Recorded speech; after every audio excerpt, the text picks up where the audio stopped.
Hello everyone. स्वागत है आप सभी का चौधरी आईएएस एकेडमी प्लेटफॉर्म पर। आशा करती हूँ कि आप और आपकी फैमिली में सभी अच्छे होंगे। अपना और अपनों का ख्याल रखें, बड़ों का सम्मान करें, छोटों को प्यार दें और अपना व्यक्तित्व इस प्रकार से विकसित करें कि महिलाएं आपके साथ सुरक्षित महसूस। तो चलिए स्टार्ट करते हैं आज का करंट अफेयर। हमारा पहला क्वेश्चन है, हाल ही में किसने मानव तस्करी को रोकने के लिए ऑपरेशन आहट शुरू किया है? किसके द्वारा शुरू किया गया है ऑपरेशन आहट? आंसर होगा डी, रेलवे सुरक्षा बल आरपीएफ के द्वारा ऑपरेशन आहट की शुरुआत की गई है। और किस क्यों की गई है? मानव तस्करी को रोकने के लिए। मानव तस्करी से संबंधित जो आर्टिकल है वो कौन सा है? तो 23 जो आर्टिकल है, आर्टिकल जो 23 है वो मानव तस्करी को रोकने के लिए है। मानव के अंगों की जो बिक्री होती है उसको रोकने के लिए है। और ये जो सीमावर्ती देश हैं, जो भारत के जो पड़ोसी देश हैं, उनके साथ जो ज्यादा ये व्यापार हो रहा है तो उसको रोकने के लिए जो है ये ऑपरेशन आहट की शुरुआत की गई है। और ये रेलवे के द्वारा की गई है, आरपीएफ के द्वारा। तो सीमा सुरक्षा बल है बॉर्डर सिक्योरिटी फोर्स, उसके जो अध्यक्ष बनाए गए हैं वो कौन है? तो उसके जो अध्यक्ष बनाए गए हैं वो है पंकज कुमार। बीएसएफ की स्थापना कब हुई थी? वो हुई थी 1 दिसंबर 1965 को हुई थी। तो आपको ये भी ध्यान रखना है। और रेलवे के द्वारा आरपीएफ के द्वारा एक ऑपरेशन और चलाया गया था, जो को था ऑपरेशन अमानत। कौन सा था ऑपरेशन अमानत? वो किस लिए था?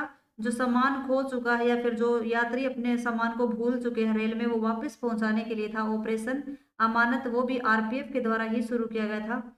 तो ऑपरेशन आहट मानव तस्करी को रोकने के लिए है, और ऑपरेशन जो अमानत था वो खोए हुए सामान को वापस पहुंचाने के लिए है। तो दोनों ही आरपीएफ के द्वारा शुरू किए गए हैं। जो राष्ट्रीय मानवाधिकार आयोग है, उसके जो अध्यक्ष बनाए गए हैं वो कौन बनाए गए हैं? तो अरुण कुमार मिश्रा को बनाया गया है। स्थापना कब हुई थी? 1993 के अधिनियम के तहत राष्ट्रीय मानवाधिकार आयोग की स्थापना की गई थी। भारत में कितनी वंदे भारत ट्रेन चलाई जाएंगी? तो वंदे भारत जो ट्रेन चलाई जाएंगी वो 400 के आसपास चलाई जाएंगी। एक रेल मंत्रालय के द्वारा एक योजना और शुरू की गई थी, कौन सी? एक स्टेशन एक उत्पाद। कौन सी? एक स्टेशन एक उत्पाद योजना रेल मंत्रालय के द्वारा ही शुरू की गई है। रेलवे बोर्ड के जो वर्तमान सीईओ है वो कौन है? तो वो है विनय कुमार त्रिपाठी। कौन है? जो रेलवे बोर्ड के जो सीईओ है वो कौन है? विनय कुमार त्रिपाठी हैं। रेलवे बोर्ड की जो स्थापना हुई थी वो रॉबर्टसन आयोग के द्वारा की गई थी। तो आपको ये भी ध्यान रखना है। अगला क्वेश्चन हमारा, फरवरी 2022 में भारतीय सेना ने किसके साथ Konkurs M anti tank guided मिसाइलों के निर्माण और आपूर्ति के लिए 3131 करोड़ रुपए के अनुबंध पर हस्ताक्षर किए हैं? तो आंसर होगा ए, भारत डायनेमिक्स लिमिटेड के साथ। भारत डायनेमिक्स लिमिटेड ने सेना के साथ जो अनुबंध किया है, 3131 करोड़ रुपए में अनुबंध किया है। ये जो कॉन्कर्स है वो एक एंटी टैंक गाइडेड मिसाइल है। क्या है? एंटी टैंक गाइडेड मिसाइल है। तो आपको ध्यान रखना है कि कॉन्कर्स क्या है? एक एंटी टैंक गाइडेड मिसाइल है। और इसमें 3 वर्ष की आपूर्ति के लिए जो वो अनुबंध किया गया है भारत डायनेमिक्स लिमिटेड और सेना के साथ। डीआरडीओ की स्थापना कब हुई थी? तो डीआरडीओ की स्थापना 1 जनवरी 1958 को हुई थी। इसके जो अध्यक्ष हैं वो कौन है? तो वो है सतीश रेड्डी हैं। दिल्ली में इसका हेडक्वार्टर है। अगला क्वेश्चन है हमारा, ओलंपिक विधि या ओलंपिक बेलवुड किस राज्य केंद्र शासित प्रदेश की स्ट्रीट स्केपिंग परियोजना है? तो ओलंपिक विधि या फिर बुलवर्ड है वो किस केंद्र शासित प्रदेश या राज्य की स्ट्रीट स्केपिंग परियोजना का हिस्सा है? तो आंसर होगा सी, दिल्ली। ओलंपिक विधि या बुलबेड है वो किसकी परियोजना है? तो वो है दिल्ली की परियोजना है। जो 900 मीटर जो सड़क का एक भाग, जो लंबा भाग बनाया जाएगा 900 मीटर का, जिसपे कि जो ओलंपिक में विजेता हैं उनकी मूर्तियां बनाई जाएंगी। क्या बनाई जाएंगी? जो ओलंपिक विजेता हैं उनकी मूर्तियां बनाई जाएंगी। 900 मीटर सड़क का भाग, जो 900 मीटर लंबी सड़क बनाई जाएगी, उस पे जो वो ओलंपिक में जो विजेता है उनकी मूर्तियां बनाई जाएंगी। और जो पहला स्मोक टावर है वो भी दिल्ली में ही बनाया जा रहा है, कैनॉट प्लेस पे। तो आपको ये भी ध्यान रखना है। टोक्यो जो ओलंपिक हुए थे उनका कौन सा क्रम था? 32वां संस्करण था वो। और कहाँ आयोजित किए गए थे? टोक्यो में आयोजित किए गए थे। शुभंकर क्या था उसका? जो टोक्यो ओलंपिक थे उनका शुभंकर था मिराई तोवा। भारत की रैंक कौन सी है? 48वें नंबर की भारत की रैंक है। भारत ने कितने मेडल जीते हैं? तो वो है 7 हैं। थीम क्या थी? जो थीम सॉन्ग था टोक्यो ओलंपिक का वो क्या था? तो वो था लक्ष्य तेरा सामने है। और किसके द्वारा गाया गया था? ये मोहित चौहान के द्वारा गाया गया था। तो आपको ये भी ध्यान रखना है।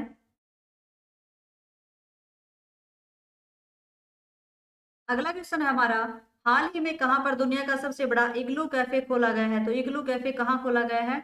आंसर होगा बी, गुलबर्ग जम्मू कश्मीर में खोला गया है।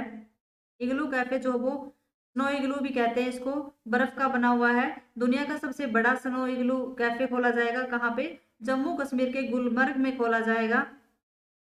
इग्लू जो है वो अक्सिमो जनजाति के बर्फों का घर होता है इग्लू। और वो कहाँ पाया जाता है? तो वो कनाडा में पाया जाता है। कालाहारी जो मरुस्थल है वो कहाँ है? तो कालाहारी जो मरुस्थल है वो कहाँ? बोत्सवाना अफ्रीका में पाया जाता है। और वहाँ कौन सी जनजाति रहती है कालाहारी डेजर्ट में? वो बुशमैन जनजाति रहती है। तो जम्मू कश्मीर में हैरोथ पर्व भी बनाया जाता है। तो आपको ध्यान रखना है कि, और ट्यूलिप गार्डन कहाँ है? जम्मू कश्मीर में ही है। दाचीगाम राष्ट्रीय उद्यान भी कहाँ है? जम्मू कश्मीर में है। और प्रोजेक्ट जो 75 है वो छात्रवृत्ति बालिकाओं की छात्रवृत्ति के लिए शुरू किया गया था। प्रोजेक्ट 75 वो भी जम्मू कश्मीर में ही शुरू किया गया है।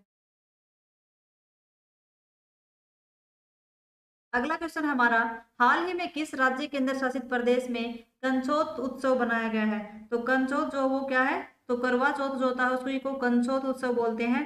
जो कि कहाँ बनाया गया है? वो जम्मू कश्मीर में ही बनाया गया है। हरेली एक एक हरेली होती है, एक हरेला होता है। तो हरेली कहाँ बनाया जाता है? छत्तीसगढ़ में बनाया जाता है। हरेला कहाँ बनाया जाता है? उत्तराखंड में। बाथुकम्पा कहाँ होता है? तेलंगाना में बनाया जाता है। फूलों का त्योहार भी कहते हैं बाथुकम्पा को। धनु यात्रा जो वो धनु यात्रा या नुआखाई जो है दोनों उड़ीसा में बनाए जाते हैं। थाई पुसप जो तमिलनाडु में बनाया जाता है। मकर विलाकू सबरीमाला मंदिर में केरल में बनाया जाता है। तानसेन जो महोत्सव बनाते हैं वो मध्य प्रदेश के ग्वालियर में बनाया जाता है। और सिग्मो उत्सव कहाँ बनाते हैं? गोवा में बनाते हैं। तो आपको ये सारे ध्यान रखने हैं। इसका आंसर हो गया सी, जम्मू कश्मीर में कंचोत उत्सव बनाया जाता है। अगला क्वेश्चन है, केंद्रीय बजट 2022-23 में प्रस्तावित की गई पर्वतमाला योजना का नोडल मंत्रालय है? तो आंसर होगा डी, सड़क परिवहन और राजमार्ग मंत्रालय। जो केंद्रीय बजट 2022-23 में प्रस्तावित किया गया था जो पर्वतमाला योजना है वो कौन से मंत्रालय के अंतर्गत आती है? वो सड़क परिवहन और राजमार्ग मंत्रालय के अंतर्गत आती है। 60 किलोमीटर की जो लंबी है वो सड़क बनाई जाएगी पहाड़ों के अंदर से पर्यटन के लिए। 8 रोपवे प्रोजेक्ट जो है वो इस यूज किया गया है। 8 रोपवे प्रोजेक्ट होगा ये। एक रैंप कार्यक्रम भी शुरू किया गया, वो किसके द्वारा? रैंप कार्यक्रम जो वो शुरू किया गया था एमएसएमई के द्वारा, सूक्ष्म लघु एवं मध्यम उद्योग मंत्रालय के द्वारा।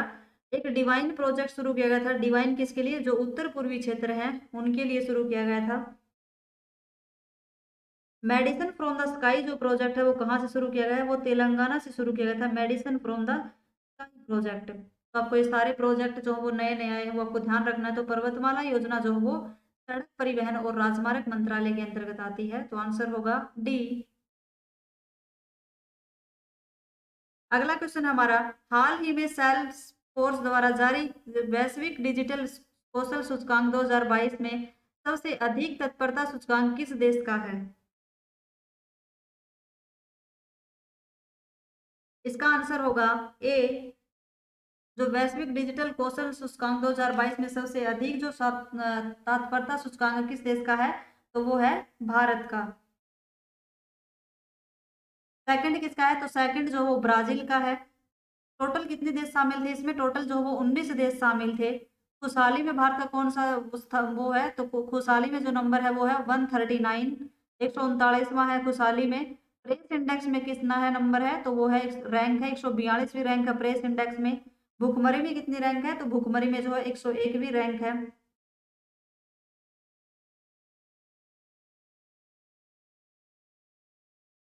अगला क्वेश्चन है हमारा, 2022 के मध्य भारतीय रिजर्व बैंक द्वारा वित्तीय साक्षरता सप्ताह बनाया जाएगा। इस वर्ष इसकी थीम क्या है?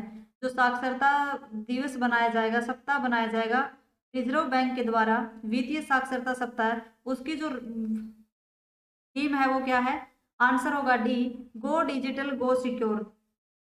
14 से 18 फरवरी के बीच में बनाया जाएगा। किसके द्वारा? आरबीआई के द्वारा वित्तीय साक्षरता सप्ताह। इसकी थीम क्या होगी? गो डिजिटल गो सिक्योर। आरबीआई की जो स्थापना हुई थी वो कौन सा आयोग था? यंग हिल्टन आयोग के द्वारा आरबीआई की स्थापना हुई थी। कौन सा अधिनियम था? 1934 अधिनियम के तहत जो आरबीआई की स्थापना हुई थी। 1 अप्रैल 1935 को इसकी स्थापना हुई थी। 1934 का अधिनियम था और 1 अप्रैल 1935 को इसकी स्थापना हुई थी। आयोग कौन सा था? यंग हिल्टन आयोग के द्वारा हुई थी। इसको शाही आयोग भी बोला जाता है। आरबीआई का राष्ट्रीयकरण कब हुआ था? 1 जनवरी 1949 को हुआ था। आरबीआई के जो पहले गवर्नर थे वो कौन थे? ओसबरन स्मिथ थे। और आरबीआई के जो पहले भारतीय गवर्नर थे वो कौन थे? वो थे सीडी देशमुख थे। 25वें नंबर के जो फिलहाल वर्तमान में गवर्नर है वो 25वें नंबर के हैं और कौन है वो? शक्तिकांत दास हैं। और इससे पहले कौन थे? उर्जित पटेल थे 24वें नंबर के। उनकी पुस्तक क्या है? उर्जित पटेल की जो पुस्तक है वो है ओवरड्राफ्ट। अगला क्वेश्चन हमारा 14 फरवरी 2022 को भारतीय अंतरिक्ष अनुसंधान संगठन इसरो वर्ष 2022 का पहला उपग्रह EOS 04 किस प्रक्षेपण यान से लॉन्च करेगा? तो आंसर होगा बी, PSLV C52 के द्वारा लॉन्च करेगा। किसके द्वारा? PSLV C52 के द्वारा। इसरो जो है वो 14 फरवरी 2022 को 2022 का पहला उपग्रह लॉन्च किएगा। नाम क्या है उसका? Earth observation satellite. क्या है? अर्थ। EOS का मतलब क्या है? अर्थ ऑब्जर्वेशन सैटेलाइट 04 कौन से यान से लॉन्च करेगा? PSLV C52 के द्वारा लॉन्च करेगा। इसरो के जो अध्यक्ष बनाए गए नए वो कौन है? सोमनाथ बनाए गए हैं। इससे पहले कौन थे? के सिवन थे। और के सिवन की जगह किसने ली है? एस सोमनाथ ने ली है। जो यान है आपको ध्यान रखने 2-3 यान है। PSLV जो C11 है उसके द्वारा कौन सा था? चंद्रयान फर्स्ट को जो वो लॉन्च किया गया था। चंद्रयान जो पहला चंद्रयान था उसको PSLV C11 के द्वारा लॉन्च किया गया था। जो मंगलयान है उसको PSLV C25 के द्वारा लॉन्च किया गया था। PSLV C25 के द्वारा। PSLV का मतलब क्या होता है? Polar satellite launching vehicle. Polar satellite launching vehicle. PSLV C37 से किसे लॉन्च किया गया था? तो 104 उपग्रह थे उनको उन तो 104 उपग्रह को लॉन्च किया गया था। वो PSLV C37 के द्वारा लॉन्च किए गए थे। PSLV C51 के द्वारा किसे लॉन्च किया गया था? तो PSLV C51 के द्वारा फाल्कन 9 को लॉन्च किया था। जो अमेजनिया उपग्रह था ब्राजील के द्वारा PSLV C51 के द्वारा अमेजनिया उपग्रह को लॉन्च किया गया था। और जो फाल्कन 9 है वो किसके द्वारा लॉन्च किया था? वो स्पेसएक्स कंपनी के द्वारा लॉन्च किया गया है। फाल्कन 9 स्पेसएक्स के द्वारा। अगला क्वेश्चन हमारा फिनटेक ओपन समिट का संबंध किससे है? तो फिनटेक जो ओपन समिट है उसका संबंध किससे है? आंसर होगा ए, नीति आयोग के द्वारा। फाइनेंशियल जो टेक्निकल समिट है वो किसके किसके द्वारा लॉन्च किया गया है? तो वो संबंध किससे? इसका नीति आयोग से संबंध है। नीति आयोग के जो अध्यक्ष होते हैं वो होते हैं प्राइम मिनिस्टर और उपाध्यक्ष कौन है? राजीव गांधी है। और जो नीति आयोग के CEO है वो कौन है? अमिताभ कांत है। रेल एवं सूचना मंत्रालय किसके पास है? रेल एवं सूचना इलेक्ट्रॉनिक्स मंत्रालय जो है वो है किसके पास? रेल मंत्रालय अश्वनी वैष्णव के पास है। और सूचना इलेक्ट्रॉनिक मंत्रालय भी अश्वनी वैष्णव के पास है। जो फिनटेक ओपन समिट है वो क्यों किया गया है? जो स्टार्टअप के लिए किया गया है, जो नवाचार या निवेश के लिए जो है ये ओपन किया गया है समिट। नीति आयोग की स्थापना 2015 में हुई थी।